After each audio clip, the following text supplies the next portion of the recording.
皆さんこんにちは。チーのグルメ旅。今回の旅先はベトナム屈指のリゾート都市ダナン。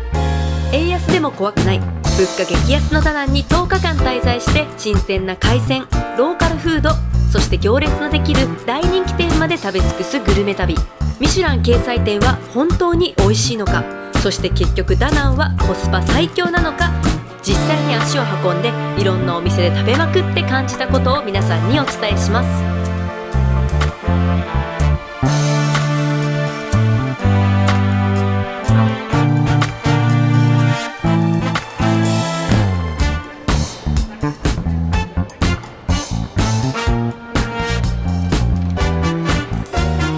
皆さんこんにちは、杉田千尋です。私は今成田空港第一ターミナルにおりまして、今日はこれからベトナム中部のダナンへ行きたいと思います。ダナンに行くのは約半年ぶりになるんですけれども、前回は年末に行って絶賛雨季だったんですよね。今回は今6月で寒気の真っ只中、ハイシーズンということで、前回のグルメ旅よりもさらにパワーアップして海鮮や美味しいローカルグルメを食べるのはもちろんのこと、今回は海、そして綺麗なホテルなどなど、さらにたくさんダナンの魅力を堪能したいと思います。それではもうすぐ飛行機の時間になりますので行ってきます。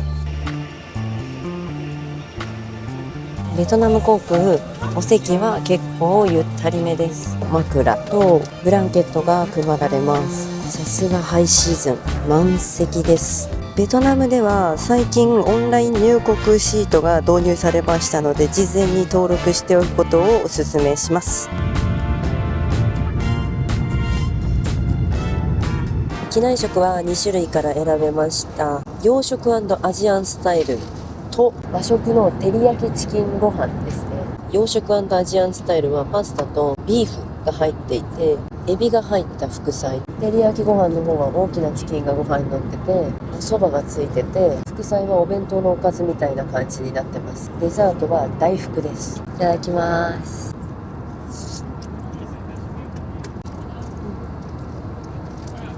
まあ、若干謎味だけどカレーパスタみたいな、麺も柔らかすぎなくてうまい。お肉が結構しっかり入ってて、野菜もゴロゴロ入ってて食べ応えが抜群。味付けは少し甘めだけど美味しい。チキンの方もいただきます。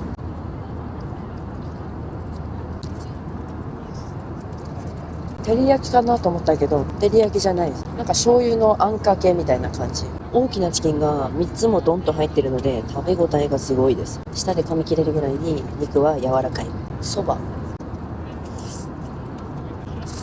機内食結構美味しい方な気がするの。空港でめっちゃ高いご飯食べるよりは全然いいです。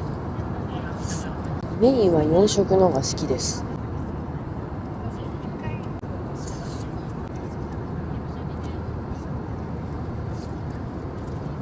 ペロリと 1.5 人前食べてしまった。ごちそうさまでした。め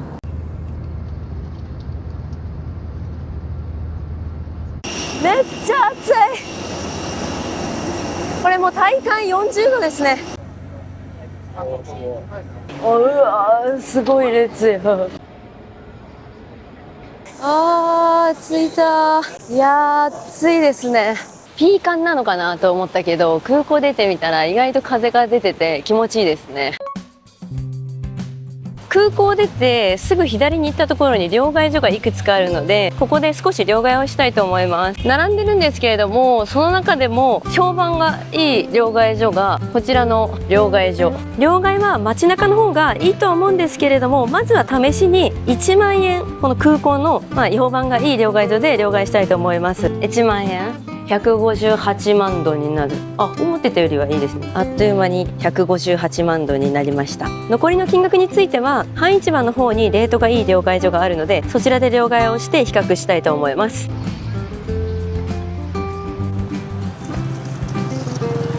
今半市場の方に来て、レートがいいと言われている両替所2軒並びであるので聞いたんですけども、日本円で1万円が、今日のこのレートで160万ドンということでした。昨日空港で158万ドンだったので、正直2万ドン120円ぐらいしか変わらないからこれいいんですけど、それだったら別に空港出てすぐ全部変えちゃっていいと思いますね。だからそれぐらい別にその空港の両替所が悪いレートじゃなかったっていうことで。三池ビーチのすぐ近くにあります評判のいい両替所に来ました。こちらで1万円を渡しましたところ、160万ドンに両替してもらうことができました。金額が大きかったり、ちょっとでもレートよく両替したいという方はこちらの三池沿いの方に来てもいいかもしれないです。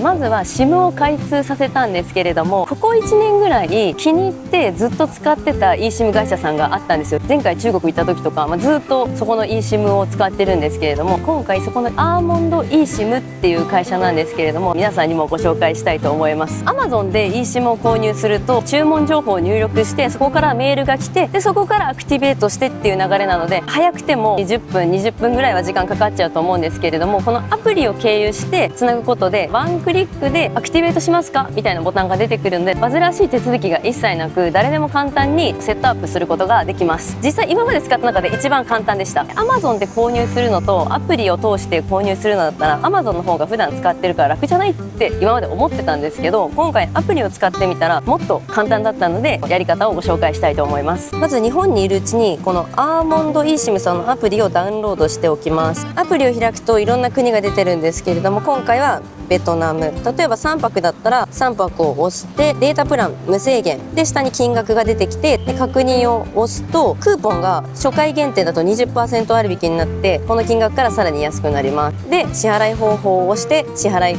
で押すと、まず購入することができます。購入した後、このプロフィールってところを押して定額プランっていうところを押すと購入した SIM が出てくるので、ここからただクリックをするだけですぐにアクティベートしてくれて、簡単に使うことができます。最後にカスタマーサポートのボタンがここにありまして、何か困ったなっていうことがあった時にこのオレンジのボタンを押すと下に LINE か WhatsApp って出てくるので、実際にちょっと問い合わせしてみようと思います。ダナンから離島に行ってもこの SIM は使えますかってちょっと試しに聞いてみます。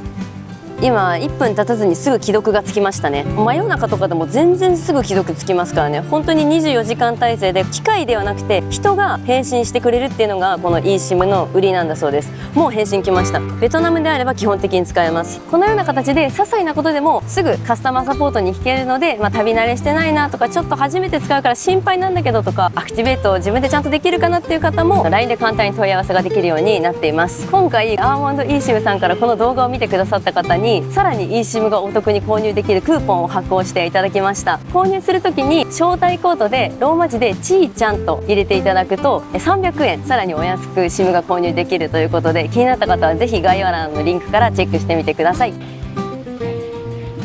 グラブ乗り場の方に行って、グラブに乗って今日泊まるホテルへ向かいたいと思います。空港出口出て正面まっすぐ歩くと横断歩道があるので、そこからグラブ乗り場はこっちだよっていう看板の通りに進んでいきます。ちょっと歩くと滝汗が出るんですけど、前回年末来た時ここ土砂降りだったよね。噴水広場の目の前がグラブのピックアップポイントになっています。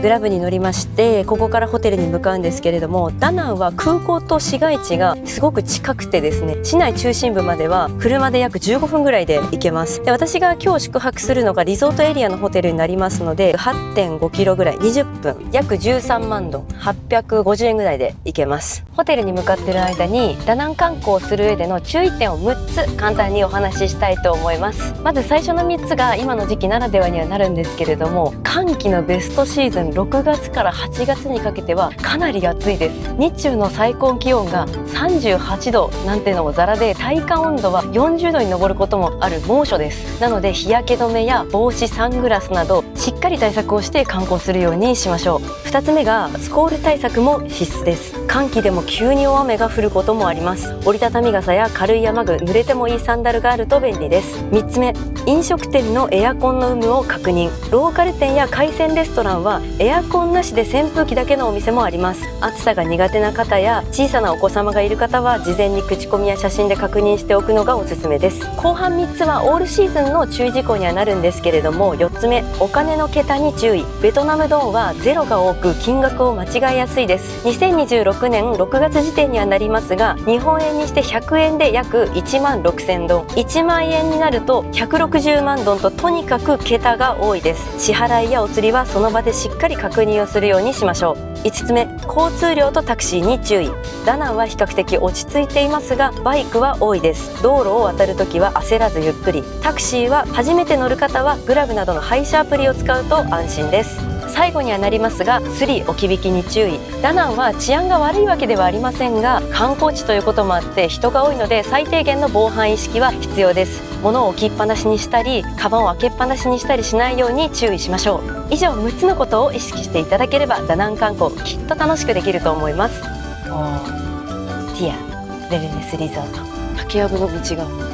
今回はせっかくベストシーズンのダナンに来るんだからということで、ちょっと奮発していいホテルに1日目2日目泊まることになりました。ティアウェルネスリゾートという5つ星クラスの高級ウェルネスリゾートになります。はい、三池ビーチに行きました。人すごいですね。常夏、雲一つない青い空。ハイシーズンだからか、ビーチパラソルのお店も寒気に比べてたくさん出てますね。三池ビーチは横に長くつながっている海なので、ぎゅうぎゅうした感じじゃなく、ゆとりを持ってゆっくり海を楽しむことができるんですね。ベトナムは朝日が昇る海なので、午前中の方が海が綺麗なんですよね。午後になるとだんだん日が沈んできて、海の色がだんだん黒くなってくるということで、ちなみに今のこのハイシーズンの時期は昼になっていくにつれて暑くて、あんまり人がね少ない時間帯がありまして、また夕方ぐらいになると海に入ってくる人がたくさん来るっていう感じなので、海で綺麗な写真撮りたいなっていう方は、7時8時いい写真撮ったり、ちょっとは海楽しんだりできるんじゃないかなと思います。さあ、これから初日の晩ご飯を食べに行くんですけれども、危ない危ない危ない。いやすいません、通ります。怖いよ。はい、ということで、この景色ちょっと見覚えがある方もいらっしゃるかもしれないんですけれども、今回のダナンの最初の食事は、前回半年前に来た時に一番コスパが良くて美味しかったミシュランに掲載されている海鮮レストランナムダンシーフードに行きたいと思います。前回来た時は2人だったので、そんなにたくさん食べられなかったんですね。メニューとかも気になるのもたくさんあったんで、今回はカツの新鮮な海鮮を食べながら、メニューに載ってる気になるものをいろいろ食べたいなと思います。ダナンの街中、来る途中タクシーの中から見てたら、今ハイシーズンだからか、どこの海鮮レストランも海辺のお店もすんごい混んでました。雨季とはこんなに変わるんですね。今グラブに乗ってきたんですけど、なんか女性の運転手さんが急に翻訳画面で、あなたたちが今から行こうとしているレストランはもう今日は閉店してる可能性がありますので、私がいいところ連れて行きましょうかって言われたんですよ。絶対嘘やと思って来てみたら、多分案の定やってるんで、そういう自分の知ってるお店に連れてったらバックというかフィーがもらえるところに案内しようとするタクシーの運転手さんもいるみたいなので、ちょっと気をつけようと思いました。さあ来ました、ナムダンシーうどん。急にライトアップされている。ちょっとすごい活気です。やばいっす。わ、大満席だ。いやー、前回来た時は全然空いてたけどね。ああ、入れるね。日本語メニューの翻訳は結構面白くて、ハムによる苦しみとかカニロールによる苦しみ。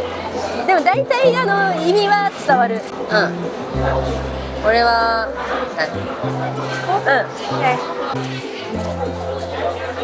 こっちで海鮮を注文するんですけど、メニューの価格がここに書いてあって、前回来た時よりもロブスターちょっと高くなってますね。前回160万ドルで今170万ドルでもそんなに高くはなってないです。ここに全部その日の価格が書いてあるので、明朗会計で安心です。シャコのそば、売り切れです。シャコが1キロで1200円。Steam. Steam. Okay, steam, no spicy. Yes, 600. だいたい 600g ぐらいってことは、8000円ぐらいいっちゃうから、ちょっとあれだな。1 kilo 700. ああ、安い。こっちの柄がついたカニの方は1キロで4300円ですね。あ、これで500ぐらいですね。Yes. わー、ナイス。ではこれで戻ります。今日は結構売り切れしたからしゃあない。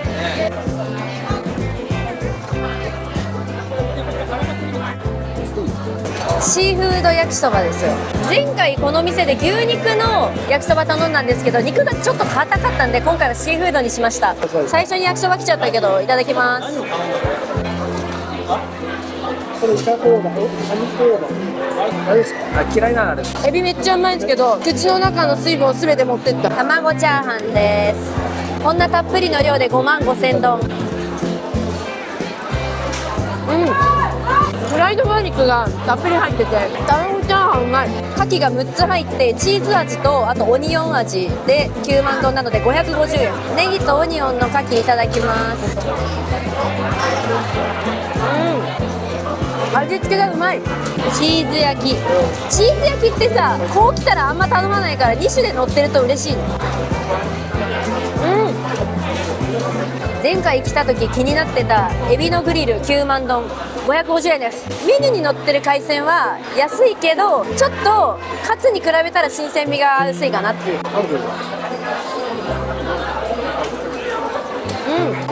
甘い。なんかあら、このソースが辛いのかな。ハマグリのスチームはレモングラスがたっぷり入ってます。サイズはやや小ぶりですが新鮮。うまっ。ハマグリうまい。辛さ控えめでって言ったけど全然前回と同じぐらい辛いですね。ちょっと今思ったことなんですけど、決して美味しくないとかそういう意味ではないんですけど、前回12月年末に来た時どの海鮮もここのお店で食べたの全部サイズが大きくてプリプリで美味しかったんですね。なんか今日食べたやつ、さっきそこで生きてたカツのハマグリもなんか雨季の時期に比べたらちょっとちっちゃいのかななんてちょっと思ったりしてます。ロブスターもなんかいけすに入ってるの結構ちっちゃかったんだよね。日本語訳では混合タコって書いてありました。いただきます。でかっ。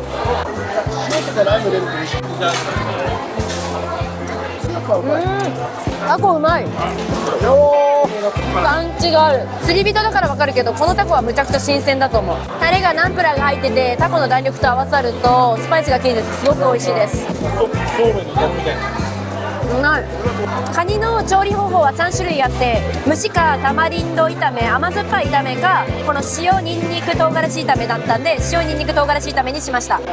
卵もたっぷりや。うまこれめっちゃ食べづらいけどめっちゃうまい。いろんな甲殻類がここにはあるんですけど、ロブスターとかあと大きなブラックタイガーとかちょっと高級体のもあるんですけど、このカニが一番お手頃で美味しそうだったんですよ。6匹頼んで約1キロぐらいで、値段が4000円ちょっとぐらいだから大人数で来てシェアするにもちょうどいいし、この味付けめちゃくちゃ美味しいです。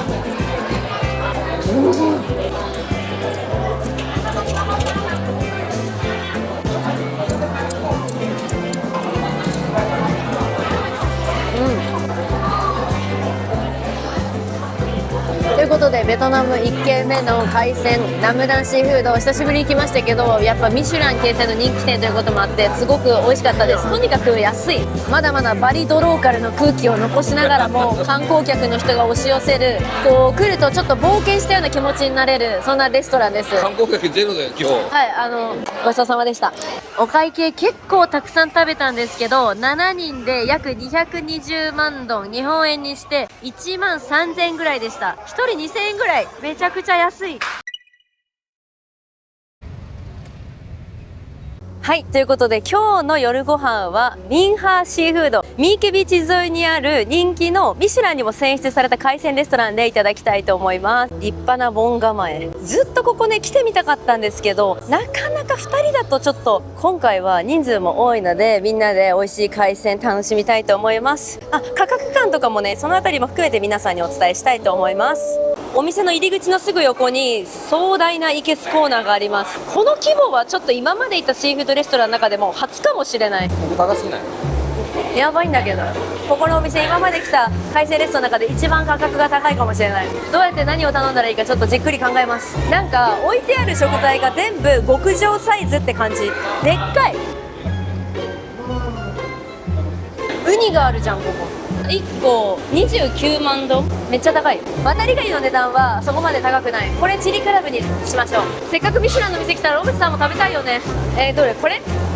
いや、これめちゃくちゃちっちゃいの。いやいや、ロブスターじゃなくていいんじゃない？北海道のホタテは高いやん。5ครับแอนครับแอนครับ OK、โอเคไปนับก็もういいです。もうやけです。もういくらかわからんけど。じゃあメニューกันได้5ครับOK、OK、It's OK。やっぱ結局定番のものを頼む感じになってくるんですけど。めっちゃ超時間かかっちゃった。ということでオーダーが終わったんですけれども、結構想像以上にお値段はお高めでした。10人分で今、6万円ぐらい。キロ3万ですよ。ずっと撮影してたから。Thank you。もういただきます。中華ばっかり。うまっ。今流行ってる。エビうまいですね。秋です。ホテルや。値段のだけあって味はすごい美味しいです。ハマグリです。貝の身入りがたっぷり。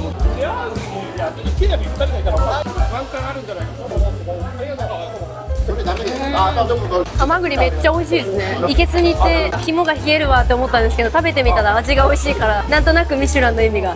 エビサクサクでめちゃくちゃ美味しそう。お店の人が全部剥いてくれます。ゴミ一つ落ちてます。弾力がすごい。お店の人おすすめの牛肉チャーハン。カリカリの牛肉が入っててパラパラで美味しいです。シーフードプレミアム焼きそばって書いてあって、これプレミアム。味付けがちょっと今までのシーフードレストランと違うかも。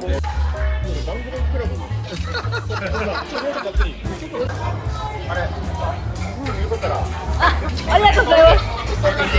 カニのボリュームやばい。お店の人がこの量で足りるって言ったけど、すごい量になってます。渡りガニ。エッグヨークソースにしました。ちょっと多分すみません。多分僕らは映したくない。それがない。昨日もう見てください。全くのない笑顔。うまっ。ソースとカニ味噌が入った甲羅につけて。いや。カニは店員さんがおすすめした方の手が大きい渡りガニにしたので、身入り 100% ですごく美味しいです。美味しかった、お腹いっぱいになりました。ここ前からミシュランのお店で気になってて来たんですけども、料理はすごく美味しかったし、海鮮の鮮度もすごく良かったです。ただね、ちょっと、店員さんもちょっと少なかったりするのか、注文がまずめちゃくちゃ難しかったっていうのと、あとお値段のところで言うと、今回10人で来てるので大体お会計が6万7000円で1人当たり6700円ぐらいだったんですけども、2人とか3人とか4人とかで来たら多分頼む単位がどんどんそんなに小規模じゃ頼めないので、1人当たり1万円はいかない人もだいぶ高くなっちゃうのかなっていう、そんな感じでこの高いって口コミがついてるのかなっていう感じでした。予約とかは当日でも取れて結構来やすいっていうのがあったので、大所帯の人とか突然ちょっとミシュランの改善で行きたいなっていう方にはいいと思います。ということでごちそうさまでした。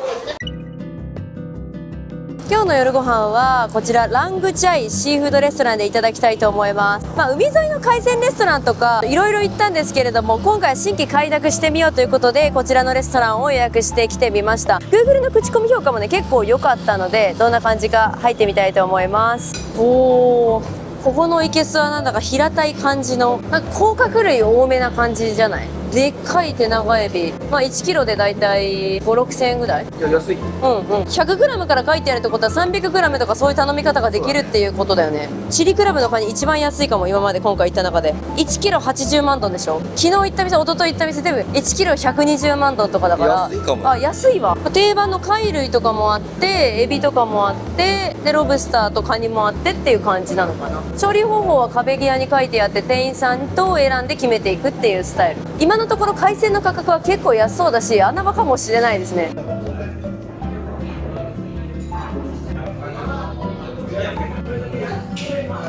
いただきます。スイカのジュー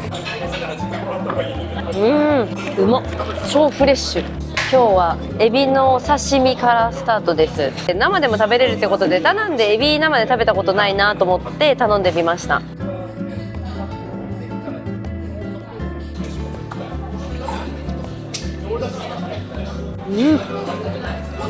むちゃくちゃ新鮮。今さばきたてだから本当にブリンブリンのエビの刺身、うまいよ。食べた方がいいよ。でお刺身に包む葉っぱと海苔がいろいろついてきたんで、これに包んで食べてみたいと思います。これで包んで、これでう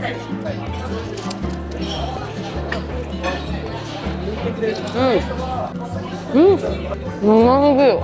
みんなもそのまま食べるの。エビは頭の部分は唐揚げにしてくれるんですね。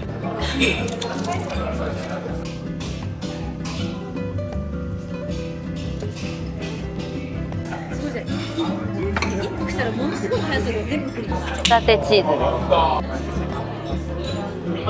です。マヨチーズ、まあ、ホタテオニオン。ネギたっぷりでうまい。空調が効いてる部屋があって、今クーラーキンキンなんで、それが嬉しいですね。アサリのレモングラススチームです。アサリって食べてないね、そういえば。アサリうまい。イカです。前にチャム島付近でイカ釣りした時に釣れたサイズのイカですね。これ美味しいんだよね。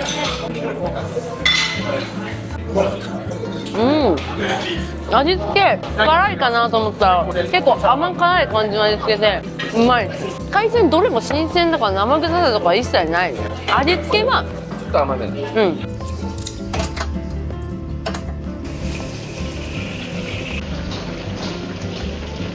わー、でっかい手長エビの唐揚げです。うまこれ。いただきます。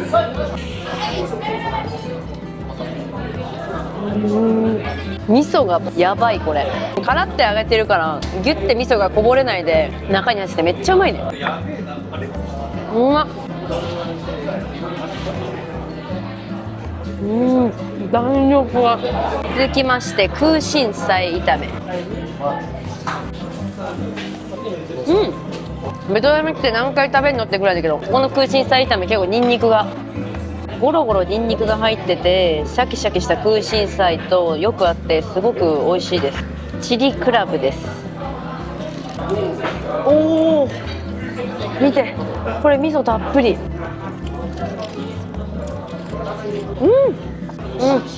結構ピリ辛でうまい。甲殻類アレルギーになりそうなぐらい今食べてます。これ美味しいね。カニチリみたいな感じ。小ぶりなカニだけどすごい甘みがあって美味しい。パンもついてる。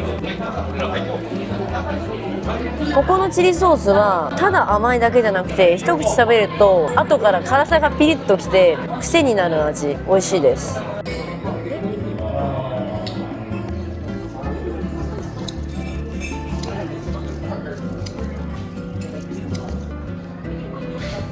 ロブスター、お店の方が一口大にカットしてくれました。ガーリックバター味です。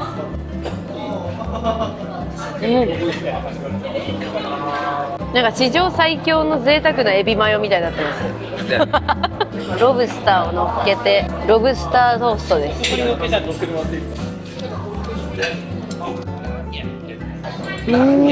ロブスターにパンをたくさんつけてくれてるので、このソースにつけて食べるとこれもすごい美味しい。締めはパイナップルチャーハン。なんだかんだダナンに来て1回も食べてなかったんで、今回こちらを食べて終わりたいと思います。普通の卵チャーハンにパイナップルの甘みが加わってシャキシャキのフライドオニオンがいいアクセントになって美味しい。パラパラで具材たっぷり。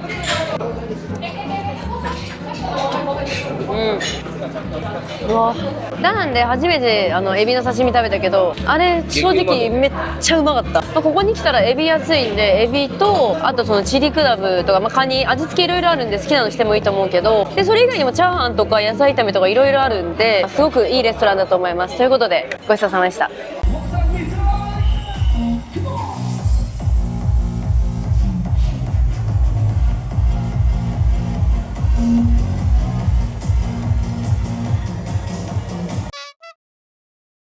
今深夜1時半なんですけれども、三池ビーチの近くにあるベニツーに締めのご飯を食べに来ました。こちらはミシュランに掲載されている24時間営業の海鮮レストランとなってます。入っていきます。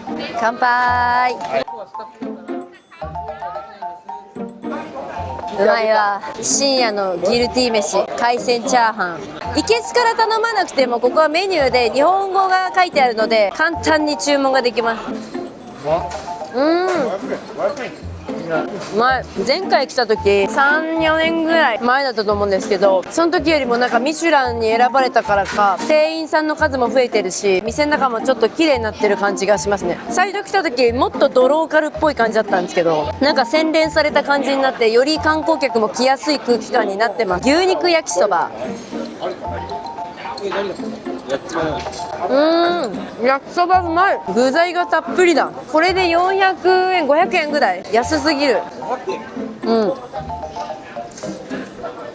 なんか最高級のカップ焼きそばって感じです。いや、明日だからみんなで。じゃあみんなじゃ座って通りだから。牛肉も野菜もたくさん入ってて、味付けはちょっと薄い醤油になっててすごい美味しい。これ好きなんですけど。食べていいよ。いやー最高。この時間の深夜飯、ハマグリの酒蒸し、レモングラス蒸しですね。美味しい。あー、うまいですよね。この汁めっちゃうまくないですか？辛くないですか？うまい。これは日本じゃ食べられない、この時間に。こういうのあってほしい。染み渡りますよね。いやー深夜まで海鮮を楽しめるダナン最高ですね。ということでもうちょっと飲んだら今日は寝ます。ごちそうさまでした。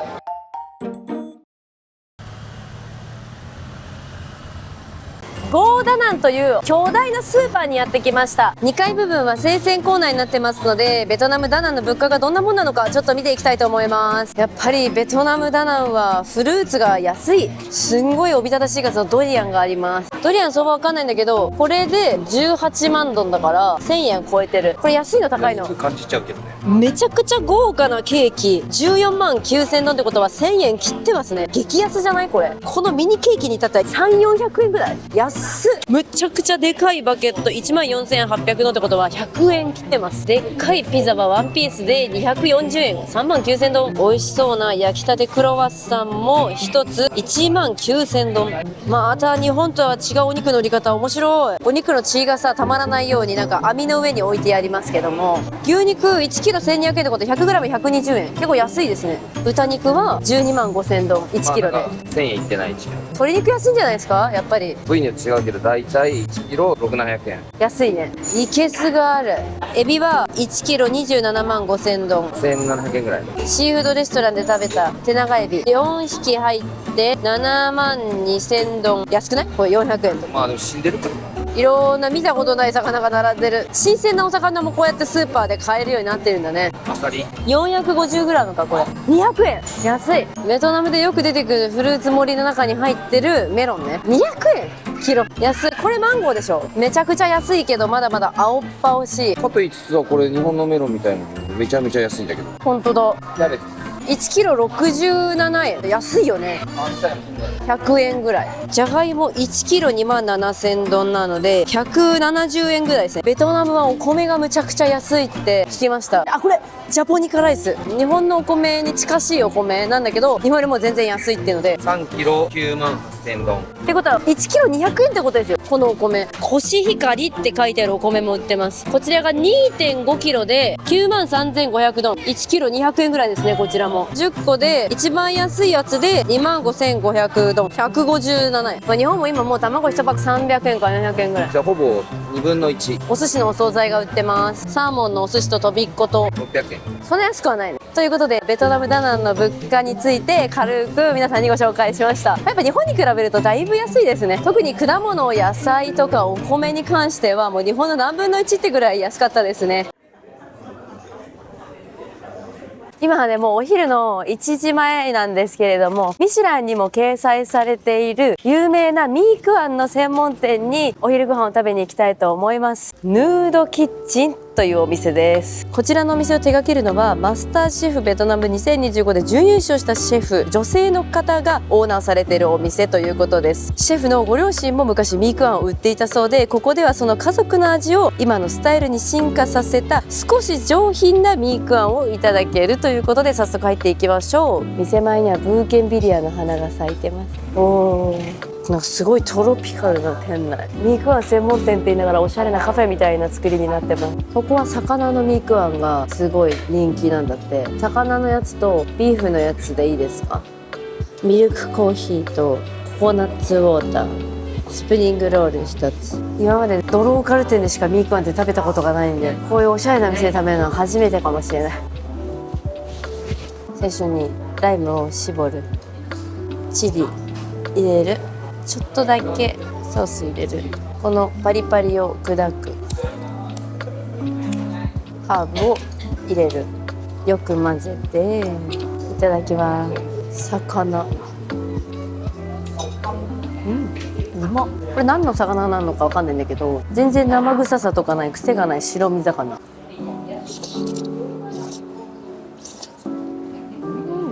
めっちゃうまいよ。すんごい上品な、ちょっとなんかカレーっぽい味がするような、スープの味が本当に美味しい。なんか酸っぱさとかそういうのじゃなくて、なんかまろやかなコクと優しいスパイスとこの魚の味が合わさって、本当にミークワンってこういう感じだったのって思うような。麺がうまいね。パリパリしたやつ、最初はサクサクしてて、途中から汁に浸ってきてちょっとやばくなってくる感じなのかな。ハーブも全部入れちゃっていいのこれ。なんかお店がめちゃくちゃ清潔感があるから容赦なく食べられるこれね、ミルクコーヒー。美味しいけど甘すぎない。これが飲みたかった。これデザートですね。平打ちのつるっとした麺とハーブの香り、サクサクのチップスと魚の風味、スープのスパイス、一気に口の中に入ってきて、とっても綺麗で美味しいミークワン。ちょっとビーフの方ももらっていいですか？味が違うのか。違う。違うよね。ビーフの方がちょっと酸味がある。魚の方はちょっとカレーっぽくて、牛の方はちょっと酸味がある感じの味になってるね。チキンも違うのかな。チキンも頼んじゃおうかな。せっかくだから。ワンチキン。One chicken? Yeah, one chicken noodle. Yeah. 美味してしまった。3種類あるんですよ。あともう1個ベジタリアンの人向けのなんかベジタリアンミークワンっていうのもあるんですけど、一応魚とビーフとチキン食べとけば間違いないかな。ビーフもうまい。牛はこの薄切りの牛肉が結構たくさん入ってて、少しピリッとした酸味があるスープとお野菜たちがよく合わさって、とってもさっぱりする味わいになってます。揚げ春巻きいただきます。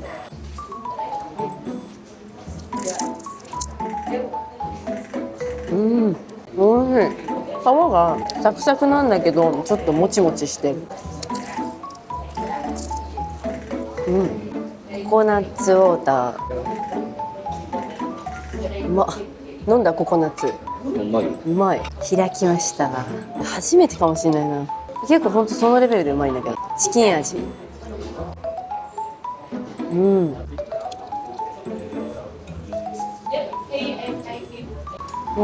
一番多分ローカルフードちょっと初挑戦みたいな人だったらチキン行くのがいいかもしれない。本当に美味しい鶏だしのミークワン。チキンの方は歯ごたえがあるチキンがゴロッと入ってて、優しいスープと絡まり合って食べると美味しいです。東南アジア特有のちょっと癖がある骨がついたような鶏ではなくって、日本人でも食べやすい癖がない美味しく食べられる鶏肉っていうような感じになってます。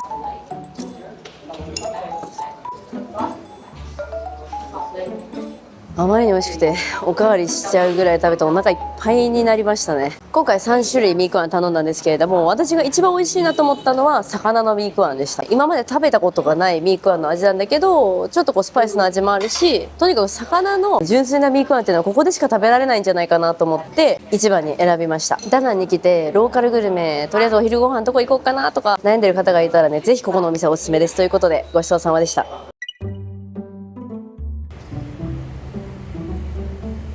今日はダナンで評価の高い大人気のローカルレストランにお昼ご飯を食べに行きました。こちらのローカルレストランでお昼ご飯をいただきたいと思います。ドナルド・トラング。口コミは2000件以上で評価 4.6、 価格も10万から20万ドン前後とかなりお手頃価格で食べられるお店となっております。ここのお店はローストポーク系の料理とか野菜を合わせて食べるベトナム料理が人気のお店ということで、海鮮だけじゃないダナンの美味しい料理を食べられるということで、入ってみましょう。ょう。注文は QR コードからする形になってるんですけど、店員さんに言ったらメニューもちゃんと見せてくれます。ここの名物が豚肉を巻いて食べるベトナムのローカルフード、ローストポークになってる。だからカリカリ豚とローストポークってことだよね。店内はすんごい混み具合なんですけれども、広いのですぐ比較的入ることができます。で、今奥の部屋、ちょっと空調効いてる部屋通してもらったんですけど、めっちゃ涼しいわけじゃないけど激アツではないので、比較的快適に食べられる方のローカルレストランだと思います。本当に今めちゃくちゃ暑くて、今日外40度くらいあるので、ちょっと待ってでもこういう空調効いてる部屋入った方がいいと思います。じ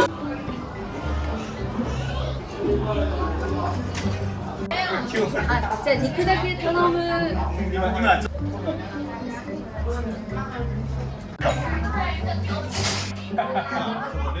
こっちもあるんですよ。これおすすめだって言って下になんか書いてる。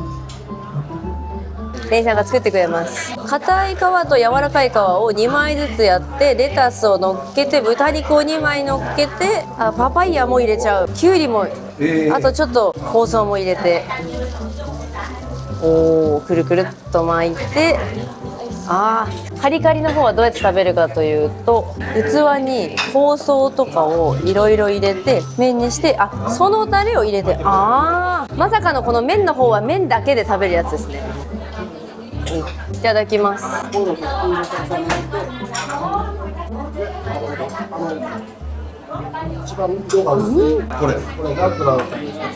生春巻きのもちもち版みたいな味で、このローストポークが全く癖がない、イメージするならちょっと高級なラーメン屋さんで出てくるチャーシューみたいな、そんな味ですごく美味しいです。野菜は新鮮でシャキシャキしてるし、食べ応えは抜群。ベトナムのローカル料理ってこういうのあるんだね。タレは結構辛いですね。この特製のタレが独特のコクと少しスパイシーな辛さがあって、なかなか日本ではね食べたことがない味です。次はこの角切りになってる方のローストポークは麺でいただくということで食べます。うまいでしょ。このポークもうあれじゃん、広東料理のクリスピーポークと味が似てます。すごく美味しい。この平打ちの麺は結構柔らかめな感じなんですけど、この野菜とポークと一緒に合わせて食べると絶妙に主食感になってすごく美味しいです。ダナン定番のローカル料理って結構いろいろあると思うんですけど、それとはちょっと違う味が食べられて来てよかったですね。店員さんおすすめのちまきみたいなやつ、何かちょっとわからなかったんですけど食べてみます。なんだこれ、すごい。じゃあいただきます。もっちもちの生地に甘く煮たエビとあと豚肉が入ってるちまきみたいな感じ。なんだこれ、なんか美味しい。これもう一つちまきみたいな別の種類のやつを頼んだんですけど、なんだこれ。これで食べてみます。ク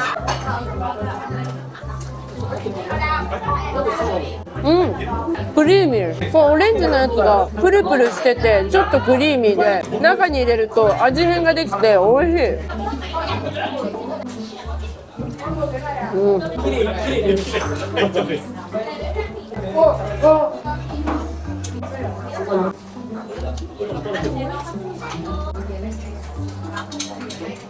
比較的癖がないローカルベトナム料理を楽しめると思いますので、お昼ご飯何食べようかなとか朝ごはん何食べようかなと思った方にはぜひおすすめのお店です。ということでごちそうさまでした。本日はこちらのお店でお昼ご飯をいただきたいと思います。ダナンにあるちょっと珍しい定食屋コムバオカップ。ベトナムの昔の配給時代をテーマにしたようなお店で、メニューは基本的に日替わり定食1種類のみ、キャッサバ入りのご飯や小皿のおかずを並べたローカル家庭ご飯が楽しめるお店、入っていきましょう。すごいね、なんか雰囲気がある店内でしたけど、店内の作りが独特すぎる。こちらのお店のメニューは1種類毎日日替わりの定食が食べられるお店ということです。メニューがないので店員さんには7人前くださいっていう風に頼みました。店内は今ベトナム人の方しかお客さんはいない感じですね。なんかこういうコンセプト系のレストランって観光客の人が多いイメージだったんですけども、普通に現地の人がお昼ご飯食べに来てる食堂って感じ。アクセス的には空港の近くにあるお店になるので、半川沿いからだとタクシーで10分15分ぐらいで、三毛ビーチからだと20分ぐらいかかるかな。キャッサバ入りご飯のキャッサバって芋のことです。今日の定食の内容がまずキャッサバ入りご飯、あとニラとキノコのスープ、豚肉とうずらの卵の煮込み、魚のパイナップル煮込み、日本かぼちゃと牛肉の炒め物、青菜の茹で物というラインナップになってます。この定食で1人前7万5千ドン。いただきます。一番美味しそうな豚肉から豚肉と卵の煮込み。おいしい。めちゃめちゃうまい。味付けがなんか日本の豚の煮込みみたいに醤油ベースですごい食べやすいです。かぼちゃです。シャキシャキしてる。こんな感じでちょっとずついろいろご飯にのせて食べていくスタイル。魚です。魚めっちゃうまい。辛くてうまいよね。美味しい。なんか輪切りになってるからわかんないんですけど、味付けがめちゃくちゃうまいですね。辛くて醤油の味と優しい炒め物の味と辛い魚の煮込みと優しいスープ、バランスがすごいいい。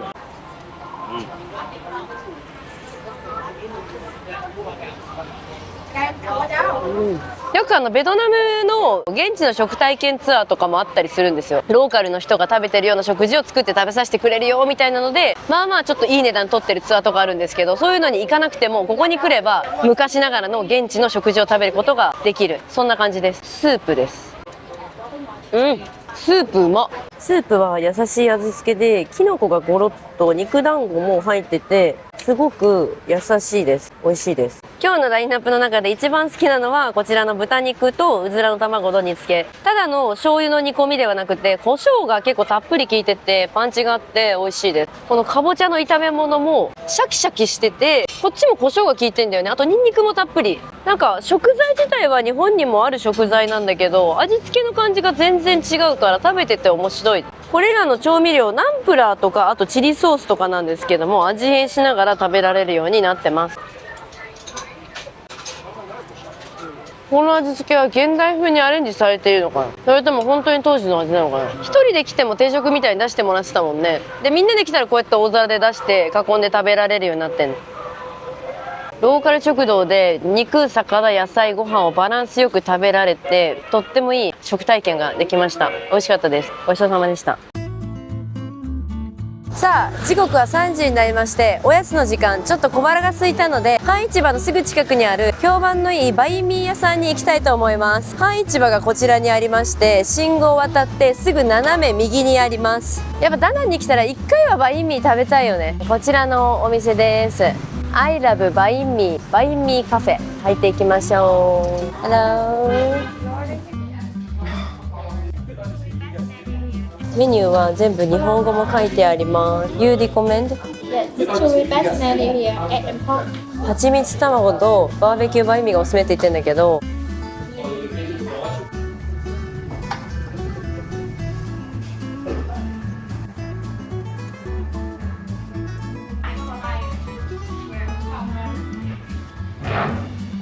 アンガスウジ美味しそうやん。うまっ。めちゃめちゃしみる。ココナッツコーヒーって書いてあったけど、ほぼスムージーですね。ちゃんとカフェ、すごいボリューム感なんですけど。いただきます。卵のバインミーです。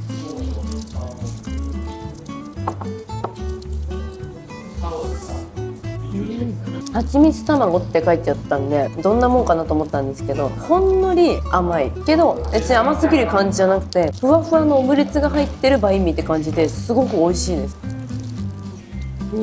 なんかお昼時は結構混んでたんだけど、ちょっと時間ずらしておやつに食べに来るぐらいだったらちょうどいいかもしれない。続きまして豚肉のバインミー。卵の時も思ったけど、ここめっちゃ具材がたっぷりなんですよ。入りきらないぐらいに入ってる。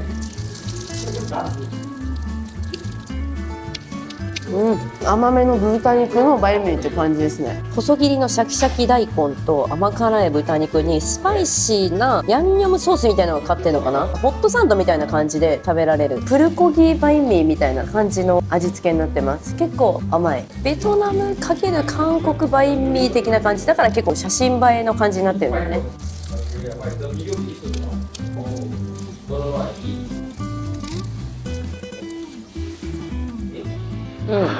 ということで、今時風なおしゃれなバインミーのカフェでした。ごちそうさまでした。もうすぐ3時ということで、ちょっと小腹が空いてきましたので、またバインミーをね食べに行きたいと思います。今から食べに行くバインミーはつぼ焼き豚で、カリカリの豚を中に挟んだバインミー、炭火で焼いてくれるみたいですっごい美味しいらしいということで、行ってみたいと思います。着きました。こちらのお店です。おー、店前でつぼ焼きの豚を焼いている。わお、すごーい。ね、美味しそうだね。すごい。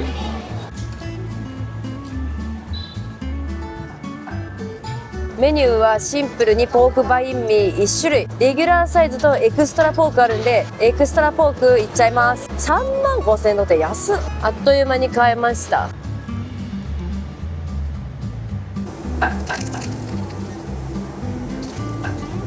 うまっ。間違いなく今まで食べたバインミーの中で一番うまい。マジ。カリカリの豚肉がザクザクの食感と、つぼ焼きだからすごい香ばしい感じもあって、でこのお肉の部分はトロットロのチャーシューみたいになってるんですよ。でそこにシャキシャキの野菜たちが入ってて、コリアンダーとか香草系の香りも一気に口の中に入ってきて、パンは硬すぎない感じなんで、全部のバランスがむちゃくちゃよくって癖がない。めちゃめちゃうまい。うまいうまい。めっちゃうまい。正統派を壊してないし、ベトナムのバインミーらしさも残したまま、でもきっと日本の人だったら老若男女問わず食べて美味しいって思える味のバインミーで、この安さだったらもう誰も文句は言わないですよ。ちなみにエクストラでもめっちゃ豚入ってるわけじゃないから、エクストラで頼んだ方がいいと思います。ちょっとだけチリみたいなのが入ってるから、辛いのが苦手な人は事前にあんま辛くしないでくださいって言った方がいいかもしれない。端っこの端っこまでお肉入っててうまい。おすすめです。ごちそうさまでした。ちょっと食べてる間にどんどん人が集まってきました。ビーチ帰りの観光客の人もたくさん。結局うますぎてもう一本追加しちゃった今日の晩ご飯はこちらマダムランに来ました。ミシュランガイドに選出されているお店でして、ダナンの中では一番有名なベトナム料理のお店と言っても過言ではないぐらい有名なところです。中に入っていきたいと思います。食べましょう。わー、いただきます。いただきます。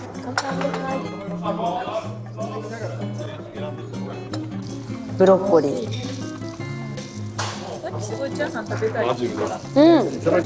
野菜美味しい。なんか味付けがめっちゃおしゃれ。バジルチャーハン。単純なバジルだけじゃなくて、ちょっと香草チックな味が。ダック行きましょうかね。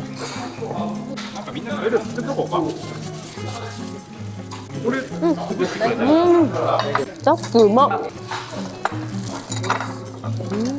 ベトナム料理じゃないみたいな、中華っぽいですね。鴨のスープ。スープ美味しい。出汁がすごい効いてますね。サイドダック。ちょっとサイドに食べるところがあるかなっていうやつです。上品なケンタッキー。バインセオ。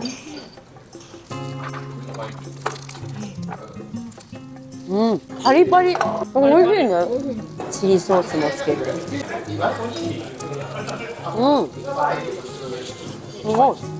レモングラスの筒に包まれている肉を外して、柔らかい麺と一緒に包んで食べると香ばしい。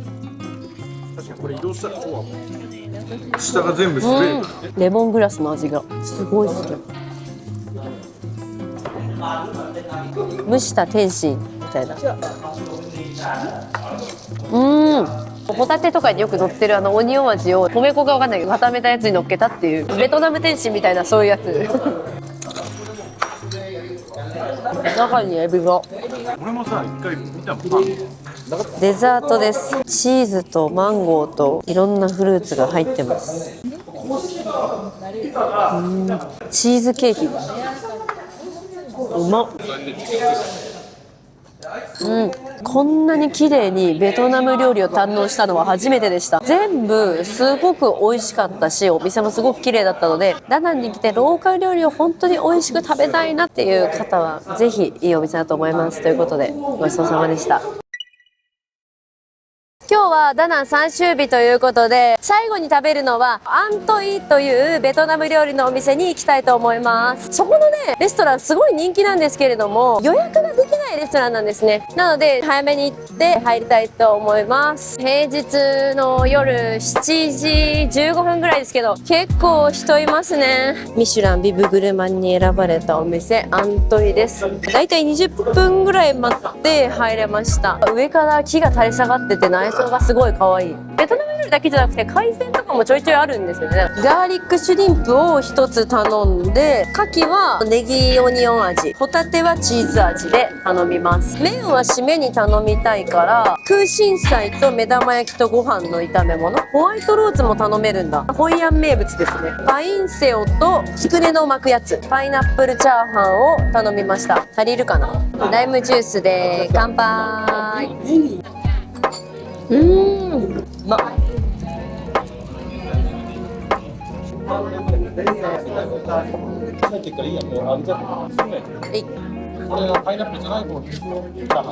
できました。いただきます。お肉めっちゃ美味しい。つくねが結構ジューシーで、タレの味も全然辛さはなくてコクがある感じですごい美味しいです。ホワイトローズいただきます。ここのやつめちゃめちゃうまい。もっちもちの皮とエビのすり身がピリ辛のタレにつけると独特の風味が加わって、エビの味がしっかりするホワイトローズです。ホタテのチーズ焼き。うわ、めっちゃクリーミー。ホタテうまいですね。焼き目がしっかりつけてあるからとっても香ばしいです。ホタテのサイズ自体は結構ちっちゃいんだけど味が濃いんで食べ応えありますね。牡蠣サイズ結構大きめ、お得感あるな。牡蠣生臭さ全然なくて美味しい。ガーリックシュリンプ。ここのガーリックシュリンプのソースの味は結構甘め、子供とかでも美味しいって食べられそうな味になってます。ガーリックシュリンプにはバケットがついてきてて、ソースにつけて食べられる。パイナップルチャーハン。めっちゃパイナップルが入ってる。パインセオ。チャーハン食べてる。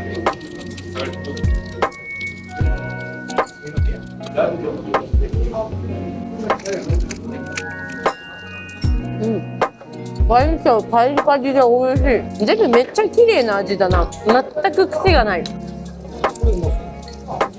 ベトナム来てからどこのお店でもだいたいライムジュースとかレモンジュースがあるんですけど、100円から200円ぐらいで飲めるんで、何杯飲んだかなってぐらい飲んでます。空心菜と目玉焼きとひき肉のご飯。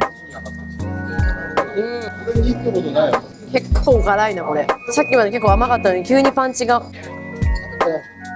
辛くて美味しい。ビーフフォーです。美味しそう。安い。400円ぐらいだ。おいしい。ここに来たらフォーですね。めちゃめちゃ出汁の味がするし、牛肉がいっぱい入ってて、これで8万5,000ドンはマジ安いと思います。熱々の状態で来るので、もやしが中で少しだけ茹だってシャキシャキの食感と牛肉のコク、麺のツルツル感が合わさってすごいバランスいい。変わり種で辛いビーフフォーを頼んでみました。なんか見た目がやばいんだけど、これ。うわ、かなり粉の唐辛子がめっちゃ入ってる味で辛い。普通のフォー頼んだ方が安いしいいかな。ダナンに来てフォー食べてなかったんで、最後の最後で美味しいビーフフォーが食べられてよかった。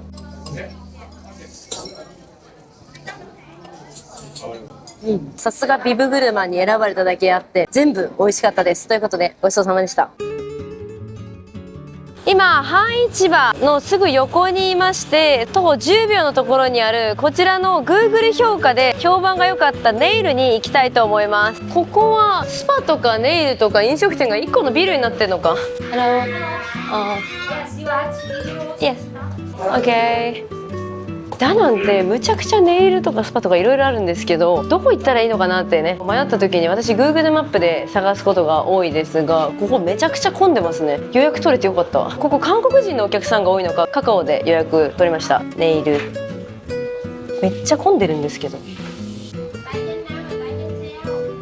メニューなんですけれどもいろいろありまして、一番安いジェルネイルは52万ドンからあります。3000円ちょっとぐらい。それ以上にいろいろやっていくとマックスで100万ドンなんですけれども、大体は3000円から5000円ぐらいの間でデザインネイルができるっていうような感じになってます。ハンドスペシャルケア26万ドン、メンズハンドケア28万ドンでケアもできます。今日は2人で来てるので、私はフットネイルのデザインコースをお願いしてまして、社長はメンズハンドケアプラスクリアジェルを塗って手を清潔感ある感じにしてもらうことにしました。結構店内見るとね、カップルで来てる人とかも多いですよ。日本だったら絶対行きません。でもここはベトナムダナンですので、涼しいクーラーが効いた部屋に行きたいけど、毎日ずっとスパに行くわけにはいかないっていう。コーヒーもいっぱい飲んじゃったから。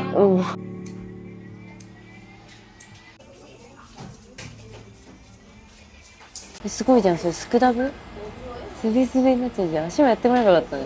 マッサージまでしてくれるの。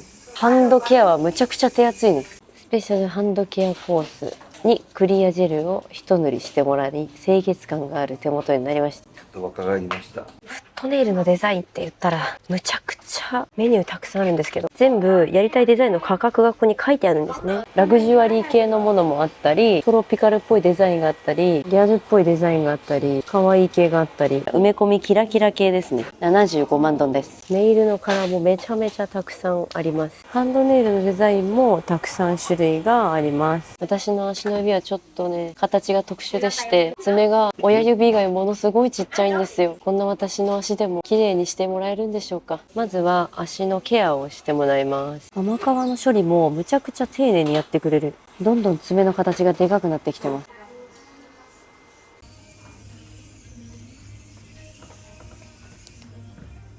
韓国人コミュニティの中ではむちゃくちゃ有名な店なんじゃない？結構いいですね。上手だと思うわ、本当に。あと早い。ネイル完成しました。見本通りのキラッキラな綺麗な足元にしてもらいました。クオリティ高いですね。日本のサロンでこれ埋め込みでやったら本当に1万円ぐらいかかると思いますよ。綺麗な足元にしてもらえてよかったです。マッサージをしに来ました。三池ビーチの近くにあるチルアウトスパでマッサージ。今日はこれからワールドカップ日本代表 vs ブラジルがあるということで応援するんですけども、その前にちょっと疲れを取っとこうっていうことでマッサージ。私はフットマッサージ60分、彼はボディマッサージ60分、2人合わせて95万ドンです。ちょっと安くしてって言ったらちょっと安くしてくれるっていうあったかみがある感じで、2人で違うメニューを頼んでも一緒に受けさせてくれる。施術ルームはつながってる感じなんですけど、今空いてたんで誰もいません。服に着替えます。マッサージ終わりました。上手でした。眠くなっちゃった。もう眠い。この後サッカー応援しに行く。結構良かったです。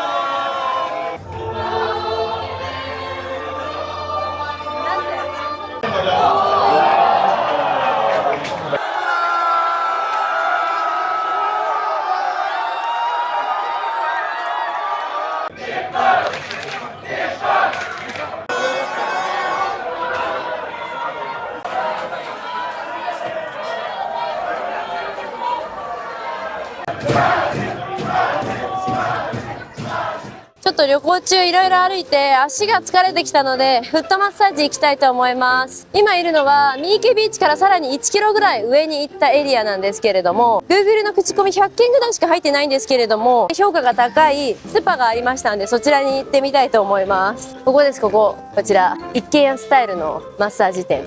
フットマッサージ30分900円。うん、安いね。もうちょっと長くてもいいけどね。フットマッサージ45分にする？いいじゃない、それで。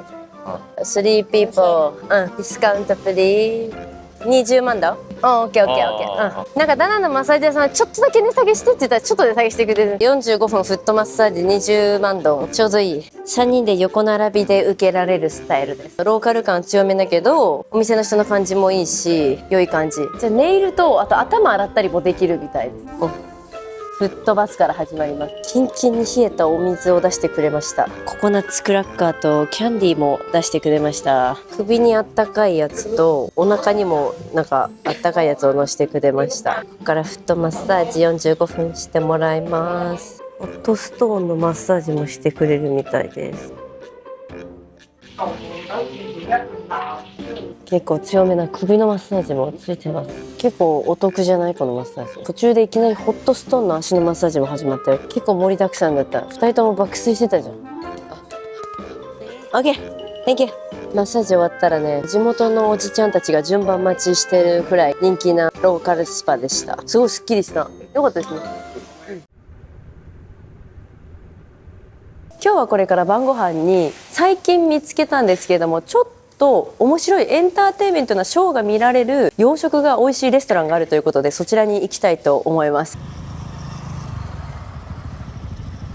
レストラン到着しました。すごい光なんですけど、ムーラン・ドゥ・ダナン、大通りに突如現れるきらびやかなビル。このレストランのアクセスがこの先をまっすぐ進むとドラゴンブリッジがあるんですね。なので観光名所の場所からすぐ近くにあります。ここのお店はセットメニューを頼む人がほとんどっていうことで、こちらのお写真に載っているセットメニューを予約して注文しております。すごいドレスアップした人ばっかだったら嫌だなと思って、一応ベトナムのね美容室に行ってちょっとドレスアップしてきました。中入っていきたいと思います。わー、すごいね。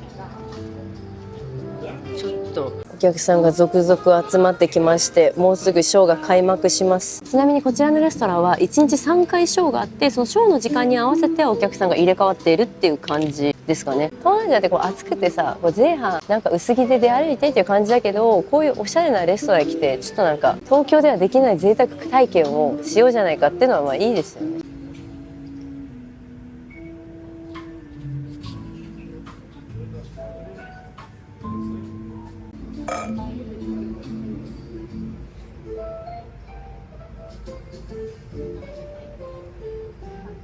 前菜はサーモンです。美味しそう。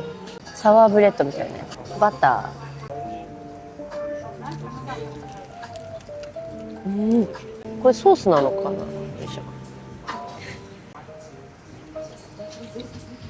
ょ。うまい。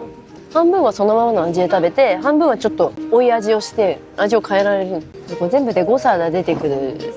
結構ボリュームありそうですけどね。ちょっと次すいません、ブレッドに。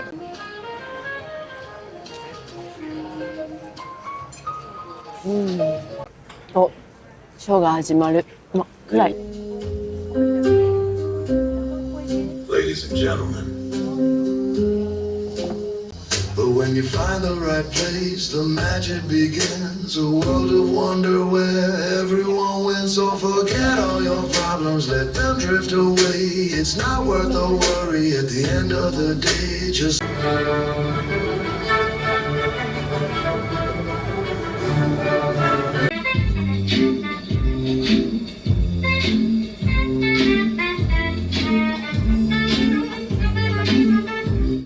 分経って一旦休憩タイムになりまして、このタイミングでご飯がまた出てくるっていう感じ。エビのスープ、ビスクって書いてあった。始まっちゃったよ。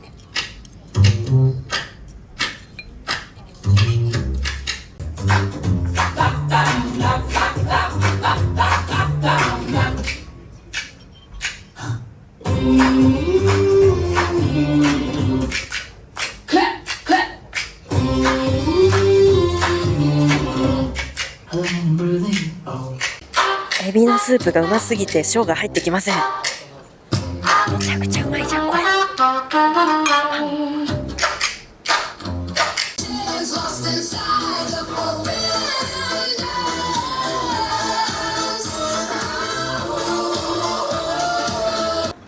スープはエビの旨味がかなり凝縮されてて、エビもプリップリで美味しいです。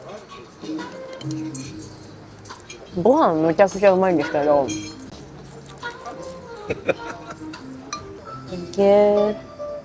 魚です。タラ系っぽいけどね、見た目は。早く食べないとね、始まっちゃうから。結構多分大きな魚のソテーだと思うんだけど、ソースが少しクリーミーでグリーンピースの味もちょっとするんだけど、癖がある感じじゃないし、むちゃくちゃ美味しい。ずうずうしく、じゃあパンくださいって言っちゃったんだよね、さっき。このお魚のソースがクリーミーなんだけど濃すぎず、ちょっとだけコクがある感じですごく美味しいです。食べたことがない味。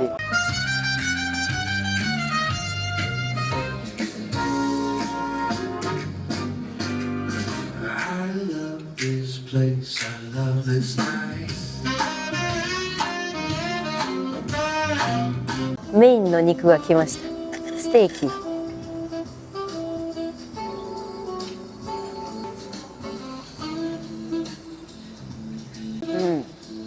なんか柔らかいローストビーフって感じかな。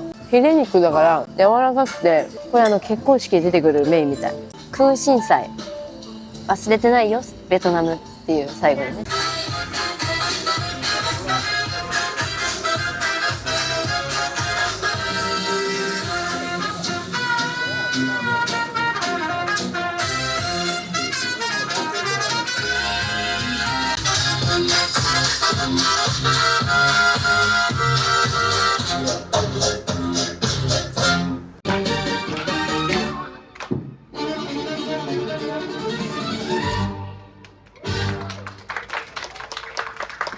あ、誕生日もできるし、ハネムーンの Congratulations! ハネムーン Many years of anniversary of your relationship. If you wanna make some picture, just come to the stage. Let's make it happen, okay? あ、これいいね。あ、すごい絵になるね。あ、いいよ。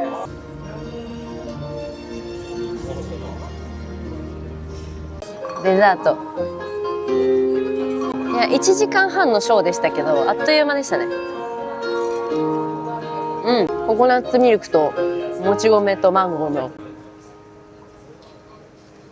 ということでショーも見終わりまして、ご飯もコース全部出終わりました。まずご飯がむちゃくちゃ美味しかったです。5つ星ホテルとかでコースディナーとか食べると結構ベトナムダナンでもいい値段したりするんですけれども、それに匹敵するぐらい美味しい洋食のコースが食べられる場所だなと思いました。でショーなんですけど、結構ねいろんなダンスが混ざってて面白かったです。見応えもあるし、この料理もすごく美味しかったので、1万円って値段で考えたら日本ではねこの価格で体験できないと思うので、ダナンに来てせっかくだから特別な体験をしたいなっていう方にはすごくいいと思いました。一つだけ注意点がありまして、ダンスの方が結構セクシーだったんですね。なのでファミリーでお子さんがまだちっちゃい方とかで来るっていうよりは、大人のデートとか特別なディナーで来るのがいいと思います。ということでごちそうさまでした。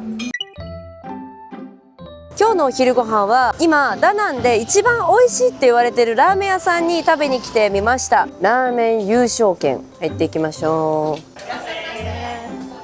店内は日本のラーメン屋さんみたいな内装になってます。メニューは全部写真付きですごい分かりやすくなってます。鶏ガラベースで醤油ラーメンがあったり、パイタンラーメン、担々麺、ベジタリアンの人も食べられるラーメンがあったり、つけ麺があったり、豚骨もあるんだよ。なんか何でもありますみたいな感じかな。チャーハンがあったりとか、餃子、たこ焼きとかちょっとした日本のおつまみ的なのもあるんだね。ラーメン1杯全部だいたい1000円ぐらいですね。日本と同じぐらいの価格。注文は QR コードでして全部日本語で書いてあるのでめっちゃ簡単に頼めます。美味しそうじゃない。これは当たりの匂いだ。おそう、いい匂いするじゃない。味玉つけ麺です。いただきます。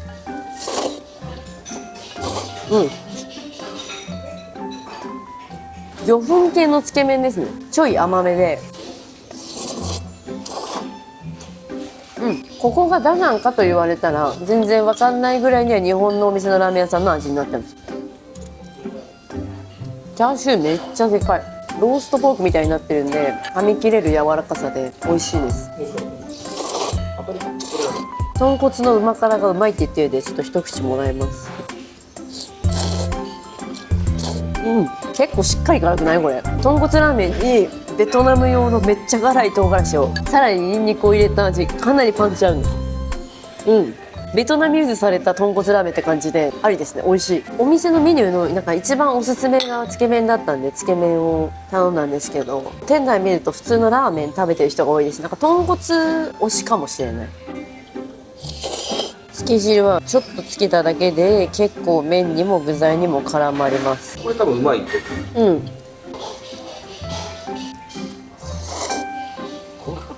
チャーハンいただきます。もうやる。こんなにチャーハンがパラパラな国なのにすごいちゃんとガッチガチになってる。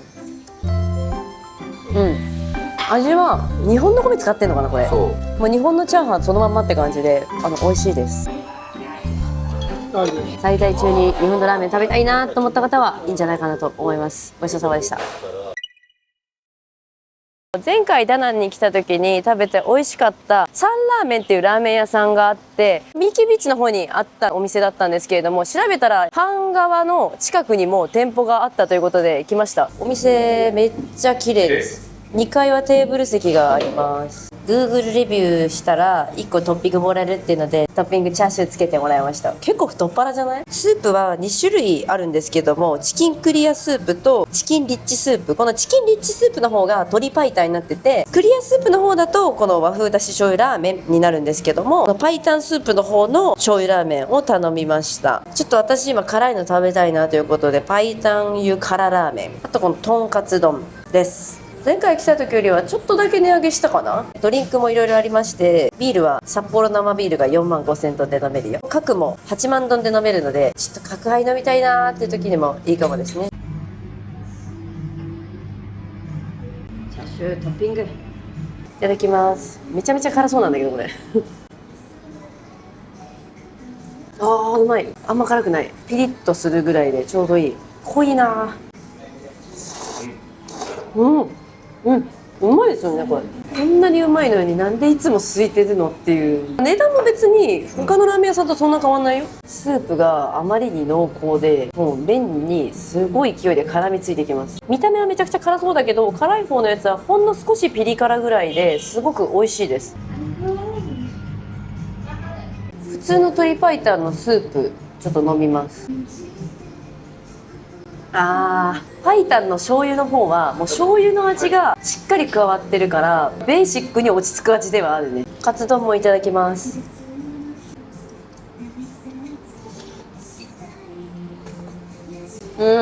優しい味。日本のお蕎麦屋さんのセットとかにもついてきそうな、そういう優しい味のカツ丼だね。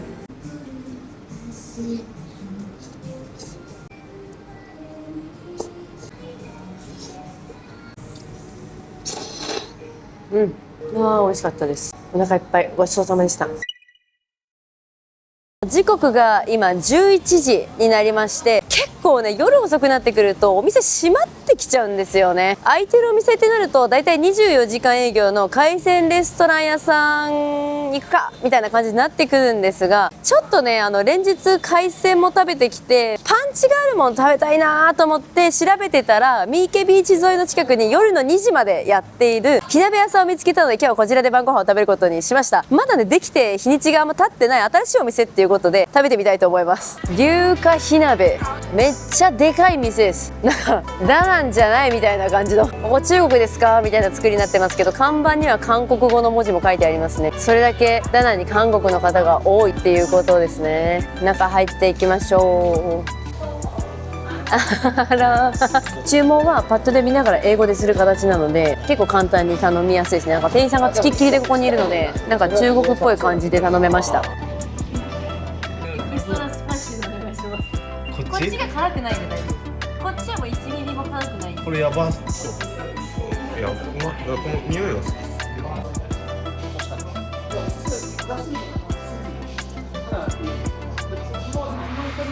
な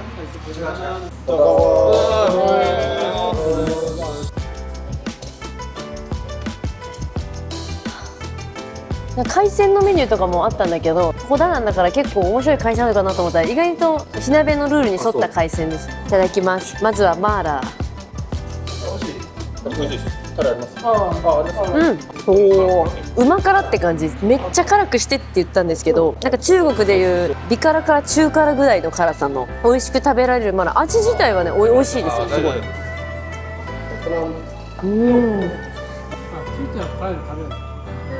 羊串いただきます。羊臭さゼロでめちゃくちゃうまいんですけど。あお、うまい。食べれます？このエビでかいの5匹入って730円だって。安っ。やっぱダナンだからエビが安いのかな。イカ一夜干しみたいなやついただきます。うまい。めっちゃ甘いですよ、このイカ。海鮮都市ならではの新鮮おつまみって感じ。エビ団子。これお肉も入ってる系のエビ団子です。エビ 100% じゃないね。トウモロコシうまい。エビです。ちょっとこぼさないで。食べていくと最初は中華だぐらいに感じたマーナーもだんだん辛く感じてきました。締めの麺はこっちに入れてからこっちに移動します。うまい。どうしたらここまでコシが出るのっていうぐらいすごい弾力があるメニューだこれ。デザートもサービスで出てきました。めっちゃサービスいいな。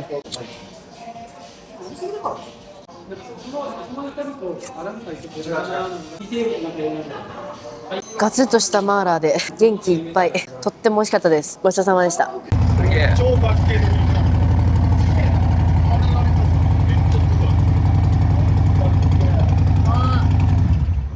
こではバイクのレンタルもしてるんだそうです。乗ってみたい？ちょっとここ怖いですけどね。今日は晩ご飯をこちらのビストロに食べに来ました。こちらのお店は前菜系もいろいろあるし、あとピザとかパスタとかステーキとか、いろんな種類の洋食系があるということで、いろいろも食べたい。楽しみ。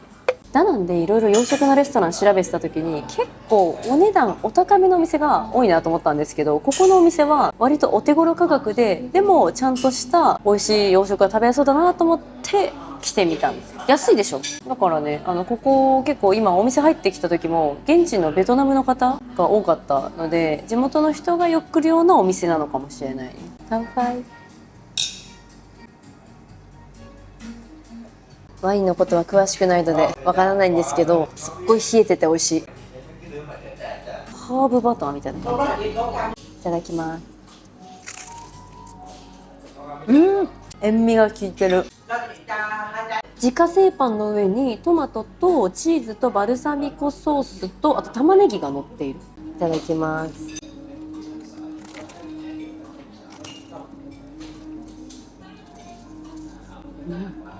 おいしいね。焼きたてのパンは絶妙にパリッとしてて、その上にゴロゴロトマトが乗っていって、口の中に入れた瞬間に甘さと酸味がふわっと広がる感じで美味しい。マッシュルームのスープ、これ500円ぐらい。安い。結構量ありますから、これ多分1人1個ずつ頼むとお腹いっぱいになっちゃうかもしれない。クリーミーすぎない？ちょっとチーズの味もして、マッシュルームのコクがやばい。口の中に入れると粉末になっているぐらい細かいマッシュルームとチーズとクリームの香りがふわっと全体に行き渡って、まろやかに口の中に絡んでくる感じです。いいお店。ツナカルパッチョです。なんかタバスコもついてきたんだけど、一旦そのまま食べてみた。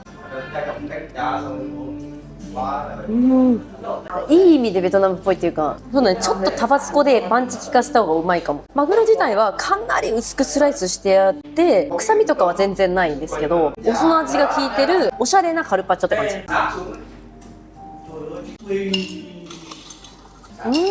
タバスコをやるとめちゃくちゃ合う。入るな。キャビア乗ってる。キャビアじゃないよね。こんなでかいキャビアない。なんだこれ。ここはね、牡蠣もすごい美味しいって書いてあったんで、お花はちょっと取り除いて、ちょっとだけレモン絞って、ビネガーちょっと、タバスコ。おー、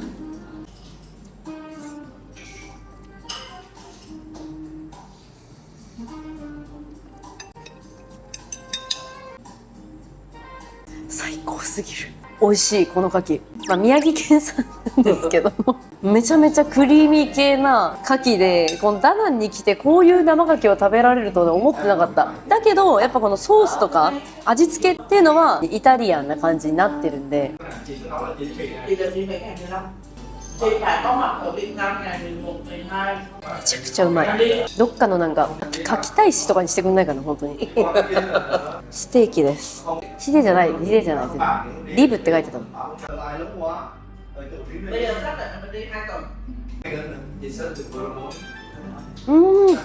焼き加減完璧。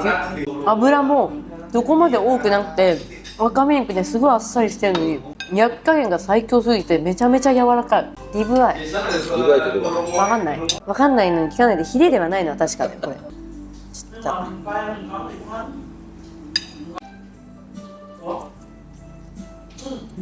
みんなでシェアできるからちょうどいいね。こうやって切って出してくれるし、一品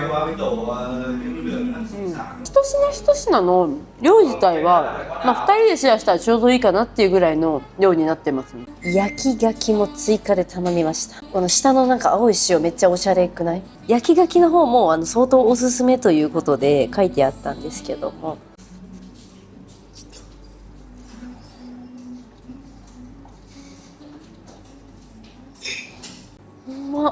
中になんか爽やかなハーブ系の香草が入ってて、そこにチーズソースと上からさらにチーズをかけてるから、ただの焼き牡蠣じゃない。あ、パスタちょっと太めな。リングイネやるか。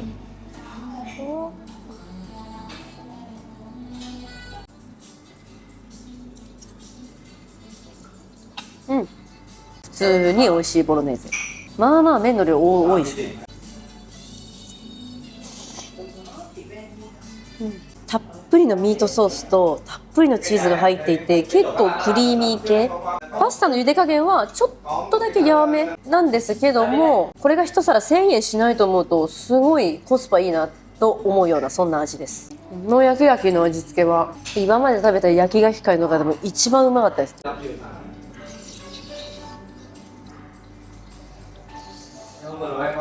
磯の香りをこんなに生かす味付けがあるんだっていうぐらい本当美味しい。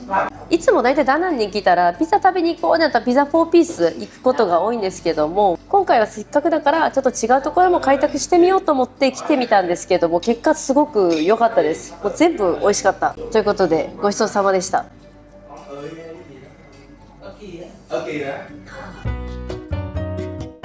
はい、ということでこちらゴーダナンという大きな日本でいうドン・キホーテみたいなですね、巨大なスーパーにやってきました。ベトナムダナンに来たら日本にいる友達家族にお土産を買って帰りたいなと思う方が多いと思うんですけれども、これを買ってけば間違いないでしょっていう定番のお土産がいくつかありますので、皆さんにご紹介したいと思います。ゴーダナンは朝8時から夜10時までやってます。中はねショッピングモールみたいになってるんで、もう暑いから涼んでる人もいっぱいいますね。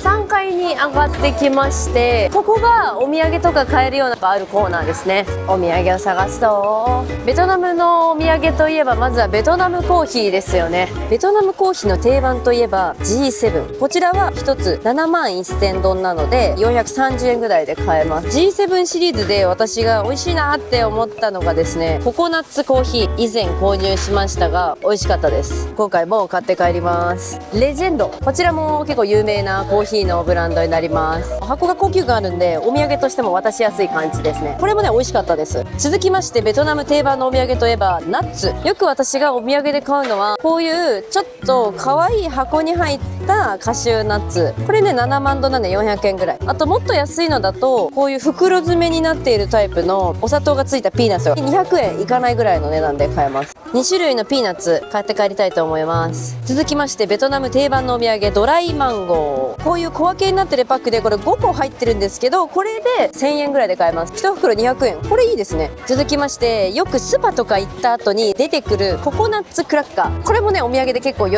ばれます。1袋だいたい200円ぐらいですね。一番定番のこちら買いたいと思います。ココナッツチップスねすごいうまいんですよ。なんでこれも買っていきます。6万ドン。ベトナムはチョコレートもお土産人気ということで何個か買ってみたいと思います。こちらのマンゴーチョコレート7万5000ドン買います。ばらまき土産に良さそうなこちらのチョコも、これいいね。高見えする。後で食べ比べしましょう。インスタントの袋麺なんかもたくさん売ってるんですけど、お肉のねエキスが入ってると日本に持ち帰ることができないので袋麺は買わないで、私はいつもこういうフォーのね麺だけ買って帰ることが多いです。日本で買うより断然安いです。こんなにたくさん入って2、300円ぐらいで買うことができます。巻き巻きして食べるのすごい美味しいなと思ったんで、今回はライスペーパー買って帰りたいと思います。巻くだけで食べられるライスペーパー買って帰ります。1万7500ドンです。揚げ春巻き用の皮もある。会計はセルフレジでやる感じですね。お土産たくさん買いました。ゴーマートの他にあとロッテマートも私よくお土産買いに行って、そっちでもねいいので、半川沿いにいるのか三池ビーチ沿い側にいるのかで、行く方のお店決めてもいいのかなと思います。まずね、こちらのドライマンゴー、これ1袋で200円は結構安い気がしますね。こんな感じで平たいマンゴー入ってます。これ結構見栄えいいんじゃない？でかいのがベターってなってるのは割と高級感があるかも。甘くて美味しい。これはかなりありです。続きましてマンゴーチョコですね。こんな感じになってます。結構高級感あっていいんじゃないって思ったんですけど、これ半分説明書きで中身空だったんですよ。だからチョコが8個しか入ってない。これはちょっと見た目落ちっていう感じですね。バラみたいな見た目になってます。味はちゃんとマンゴーとチョコの味がして上品な味なのでありですね。8個しか入ってないっていうところだけがちょっと残念でしたけど、お土産としてはありだと思います。続きましてピーナッツお菓子、ミルク味ですね。ちょっと味が薄めな感じになってるんで値段相応って感じかな。続きましてこちらのココナッツクラッカー、中開けたらこんなにたっぷり入ってました。1袋に3枚ずつ入ってます。美味しいですね。ベトナムっぽさもあるし、1個ずつ個包装になってるからばらまき土産としても良さそう。これはありです。続きましてパッケージ買いしたこちらのチョコレート、中開けたらこんな感じで袋に入ってて、普通のミルクチョコなんですけど噛み応えがある感じで分厚いので安っぽくなくて美味しいです。ごま抹茶味なんですけど、どうごまなんだろうって思ったらダイレクトにこうつぶつぶしたごまが入ってますね。ごまが入るとちょっとサクサクして、こっちの方が特別感あってお土産っぽさはあるかもしれないです。結構安いし箱に入ってて高級感あるんでめちゃくちゃありだと思います。ココナッツチップス、スライスしたココナッツが入ってる。これほんと瓶に入れてずっと保存しながら食べれるぐらいめちゃくちゃ好きな味で美味しいのでおすすめです。ということで買ったお菓子簡単に試食していましたけど、一番私的なおすすめはこのチョコレートですね。ばらまき土産にしても結構安いし、ゴーマートに行ったらぜひ買ってみてください。ドラゴンブリッジのすぐ近くに今日本人の人たちの間で少しずつ人気が出てきてるお土産屋さんがあるということで来てみました。なんか可愛い刺繍の小物とかが買えるらしいです。フォアリー入っていきます。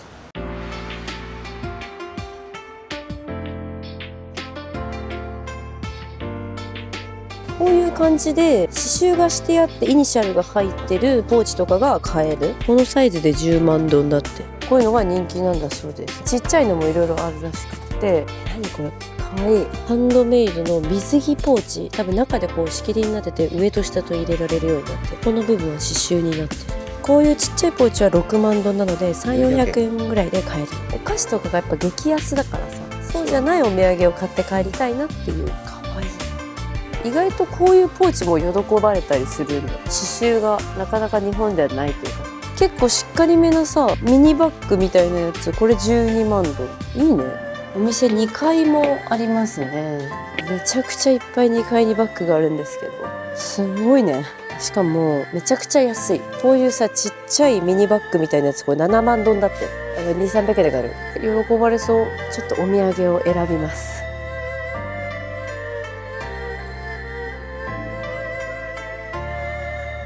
たくさん買いました。びっくりしたのがさ、全部一個一個個包装してくれるんですね。1個200円とかのさ巾着とか全部包んでくれるから、このまま持って帰ってすぐはいお土産ですって渡せるようにしてくれます。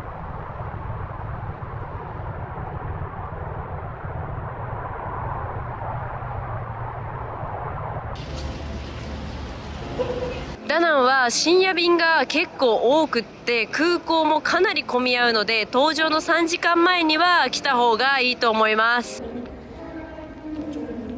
プライオリティパスで入れるラウンジに来ました。ちょっとここで飛行機乗る前に腹ごしらえしたいと思います。なんかベトナムのカップラーメンとかパスタとかいろいろあったんで取りましたけど、もう深夜だからか結構何もなくてフォーとかも終了しちゃってたんで、こちらを勝ち込んで飛行機に乗ります。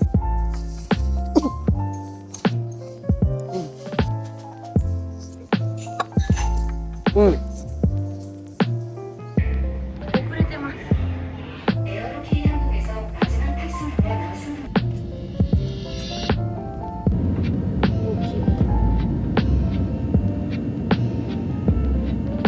朝ごはんの機内食が出てきました。メインはミートソースパスタかお魚ご飯。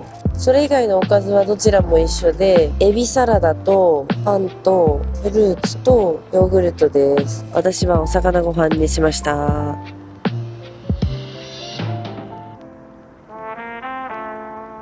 エビサラダ。コールスローみたいな感じ。美味しい。ごちそうさまでした。これやばいんだけど。